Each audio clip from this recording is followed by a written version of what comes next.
বন্ধু, আজকে চলে এসেছি একটা নতুন ব্লগ নিয়ে। তো এখন যা গরম পড়েছে, মাথায় বুদ্ধি আসলো যে আমার যে শাড়িগুলো পরে রয়েছে, অনেক সময় তো আমরা ছাদে রোদে শাড়ি মানে মেলে দিই রোদের মধ্যে, যাতে শাড়িগুলো ভালো থাকে, পোকা যাতে না হয়। তো পুরো একদম ঘেঁটে রয়েছে আমার বিছানা। এবং তারপর যা হয় আর কি, এই এত শাড়ি সম্ভারকে আবার নিজে হাতে গোছানো, কারণ এলোমেলো করার পরে তো গোছাতেই হবে। তো আমি পুরো বসে গেলাম আজকে গোছাতে।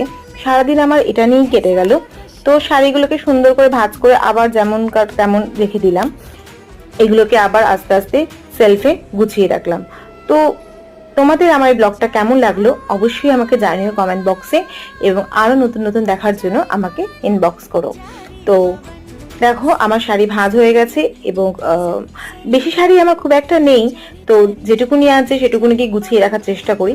তো বাই বাই, ভালো থেকো। লাইক আর সাবস্ক্রাইব করতে ভুলো না।